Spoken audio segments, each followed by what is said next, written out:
Hey guys, subscribe for daily content. And if you're shopping for gear, make sure you check out the description for the newest items at some of the very best online retailers. There's also links for some of the items that I personally recommend. Thanks! What's going on, YouTube? Metal Complex here, and today I've got another interesting knife review / knife overview to share with you guys. This is the Kizer Beyond, a very interesting and new knife for 2024 as far as Kizer's lineup. It is a titanium frame lock, runs on bearings, actually has a really nice action, a really nice detent. We're going to talk all about it. I will link it right down in the description so that you guys can check it out if you want. It does help my channel when you use those links, but that's entirely up to you. Thanks to Kizer for sending this in for review. Thanks to my patrons for supporting me. Please make sure to follow me on Instagram at metal_complex, and at least for the time being on TikTok at _metal_complex. Let's go ahead and get a measurement of this guy. Overall length of the Kizer Beyond coming in at 7.85 inches overall blade length. I'm going to call that about 3.35. It's not quite 3.5 if we go to the middle of the scale. Cutting edge. You know what? We're going to have to call it about... Is that right, though? No, that's not right. I was past the tip there. Both the blade and cutting edge are about 3.35 inches. I think that's fair. Let's go ahead and do some size comparisons. Any custom scales you find in this section can be found down in the description under Original Goat and others. Up against the 8010 and where is it? There it is, the 8020.5. So it's closer to the 8020.5 than I would have guessed, but I guess the profile makes it look bigger than it actually is. It really feels like about an 8-inch knife. That's kind of the line for what I call full size. So it is definitely a little bigger. It's also got way more cutting edge than the 8020.5, but it's still nowhere near the same size as stuff like the 8010. Let's put it up against the Spyderco PM2. Excuse me, and Spyderco. It's real professional when you burp in your throat and then say Spyderco instead of Spyderco. That'll really ensure that new people subscribe to my channel. Welcome! Up against the Spyderco PM2 and Spyderco Para 3, it's kind of the same deal, right, versus the 8020. It's close, I guess. I mean, it's still definitely longer. It's just got way more cutting edge.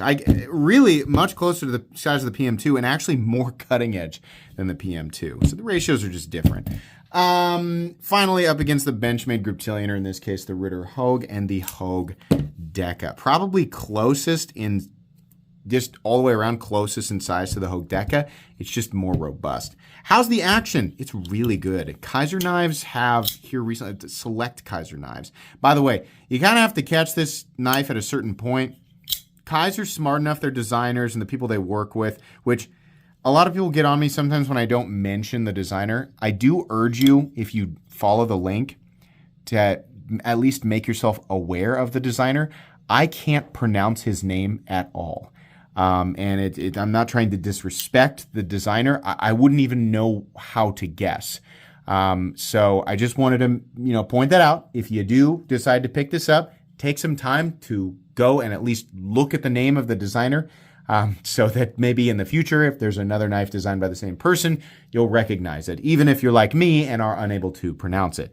But anyways, back to the action here. Access to that hole, giggity, is actually really great. It's very easy to manipulate, whether you're doing the front sort of thumb flick or, honestly, in my opinion, the best way to do it is just by reverse flicking it. Access there is fantastic. They've made sure that you have complete access, which is the way you're supposed to do it, in my opinion. The detent is good, so the throw feels very satisfying. You'll need to make sure that if you're like me and you like to let the blade catch on your thumb and then turn it, right? You have a small little space right there. And that detent ball is well up on the face of the blade. Turn it and it will fall on its own into the closed position. Right, it's just that tail end part right there. But really nice. It's almost like a ledge right there. Wow, really nice. Yeah, big fan of the action. Let's go ahead and do carry profile. Thickness up against the Spyderco Para 3. It's maybe a hair thinner. It's almost exactly the same. Length and height up against the PM2 and Para 3. Honestly, this was a very easy knife to carry. It's very lightweight and pretty compact considering how much blade you get. I didn't really have an issue carrying it at all. It's very similarly sized to a lot of different knives that I enjoy carrying. Slightly longer than the Para 3. Not near as tall though. Nowhere near the same size as the PM2 despite having more cutting edge. Let's go ahead and do a hardware check. I'm going to get out my tools as per usual. My tools are very inexpensive and very recommendable. You can find them right down in the section of my description that talks about the tools I use in this channel. We're looking at a T8. It's also in the pinned comment, or it is the pinned comment in the comment section. We have a T8 for the pivot, T8 for the body screws. Hallelujah. And look at this. No visible body screws on the show side. So it's literally just one screw here and one screw that doubles as the screw for the pocket clip. And the pocket clip itself is nested into the titanium. This is a superior way to do this. Depending on the materials used and the type of construction, it's not always possible, but it blows my mind that we don't see this more often. What's happening here is that the screw is threaded most likely into the titanium itself. A lot of people say, oh, that's a problem because if the threaded area in the titanium gets stripped out, then you have to replace the whole side. I don't know about you, but I have never seen that happen. I'm not saying it's impossible. I'm just saying I've never seen it happen. The benefit here is not only do you not have to look at a fastener, which is nice, right? Especially from a design perspective. You want to look at the profile of the handle. You want to appreciate those lines and not the generic fastener that's being used to hold the things together.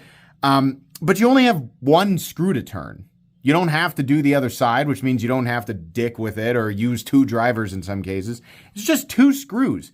This clip only requires one screw because it's nested into the titanium frame, which is keeping it captive and not allowing it to wiggle or flop around. So it's two screws in the pivot and you're in. That's awesome. I really like that. And to add a cherry to the whole thing, it's T8. So good to go. Nice work. Okay. Mostly the tip of the hat there to the designer, probably. So that's awesome stuff. Let's go ahead and weigh it. What are we looking at for materials? We are looking at S35VN and titanium. We also have a milled titanium pocket clip and full titanium backspacer and a little bit of milling on the inside there for weight reduction. So the weight on this guy is coming in at this scale. I promise I'm going to retire this scale soon. About 3.5 ounces, which is pretty good. I mean, honestly, it's great. 3.35 inches of blade for 3.5 ounces with a balance point. I've had a lot of caffeine this morning. my finger was shaking trying to hold that still. We have a balance point that is very close to where the pivot is, and that's, helping it feel nice and lightweight. It's better balanced generally. The larger a knife is, the better the balance. When a knife is around this size or bigger and it's balanced, it tends to feel lighter weight than it actually is. Anyways, let's go ahead and measure blade stock thickness. Here they are. All right. The blade stock thickness on this guy is coming in at, really? 108. Wow, that just seems really thin. Let's give it one more go here just to be sure. That is right on the flat. Okay. No, something's going on here. That's wrong. That can't be right. Yeah, okay, it's 108 thousandths. All right. Pretty thin blade. Let's move on to the meat and potatoes here. This is a really basic, there's nothing incredibly special going on here. We have a blasted frame. We have a satin finished tanto blade, S35VN. To my knowledge, Kizer has always done a good heat treat on S35VN. S35VN is still a super steel. It's still a powder form steel. It has incredible balance, great edge retention, decent toughness. It's very stainless. And in my experience, it's very easy to touch up. This is one of my favorite steels ever. Now, I have a lot of favorite steels, as I'm sure you do too. But the nice thing about S35VN is that it is a super steel that is not horrifically expensive and is definitely worth the bump up in price that we see from the sub $100 territory into the 1 to 150 or 150 to 200. Truthfully, I will take S35VN on a knife that is substantially more expensive, as long as you get additional elements besides just the steel on those more expensive blades. It's one of those blade steels that I'm pretty much going to accept at almost any price point. It's just a very, very good steel, right? Is it like as premium as M390? Well, it's one of those really foggy things because composition and performance should come down to the individual and the individual's needs. But sometimes we like to put a blindfold on and just say M390 is better than S35VN because shiny. A lot of people will say, no, it's because edge retention. Yeah, if companies heat treat it correctly, which is very rarely the case, but if they heat treat it correctly, yeah, it does. It's got good edge retention. It's got better edge retention than S35VN and is more stainless. It's not quite as tough though, and it's definitely harder to sharpen when it is appropriately heat treated. When it's not appropriately heat treated, it's easier to sharpen, but that's not why you choose M390. You choose it because it should have a good balance of edge retention and corrosion resistance. If you don't need those or you don't prefer those elements over toughness and ease of maintenance or ease of, sharpening, S35EN is definitely a better steel. So it depends on what you want. Personally, I have found that the increase or potential increase in edge retention is not something that I care about too much. I prefer the ease of maintenance when it comes to the blade, generally speaking, right? When you have a generic, straightforward pocket knife geometry, and we're comparing an S35VN and an M390 blade, I've found that S35VN is so much easier to touch up and sharpen versus properly heat-treated M390, and it holds an edge nearly as long, not quite, right? But close. I just like this balance better. I've always kind of preferred S35EN, so that's a huge benefit considering it's generally quite a bit less expensive. And that is the case here, right? If you like M390, it's fine. I just like to always make a case for S35EN. I think a lot of people look at it and go, it's not as shiny or it's old. I think Duratec 20CV was the original 20CV, and that's almost an identical composition. A lot of people don't know this, but the patent for Duratec 20CV, I believe, was in 1999. So if you didn't know that, the cake mix of 20CV/M390/204P is actually ancient. It's not new. But I digress. I don't know why I'm going off the rails here. What I'm saying in a nutshell is I like that S35VN is as inexpensive as it is, even though it's still pretty expensive. And I like the performance of it. I think it's a good choice here. Ergonomically, yeah, it's all right. I mean, there's nothing really standing out as like a huge hotspot. The pocket clip is not super long. It's also flat and fairly shallow, meaning when you're choked back, which is pretty much, you could kind of choke up just a little bit. But in the standard grip, the ergonomic lines are okay. They're not spectacular, but I'm not noticing anything as like a standout, just the general angular nature of the frame, but the edges are all chamfered down, right? So it's not the best ergonomic experience in the world, but it's not a bad ergonomic experience. If I was going to grade it, I'd give it a B-, or maybe a B. It's all right, right? There's nothing offering much grip here, and that's kind of the one thing that I wish they had done to just spice it up a little bit, even if it's just in like a little zone. This chair is really rattly. Sorry about that. Even if it was just in like one zone of the knife, just a little bit, not only for aesthetic purposes, but just to give it a little bit more grip.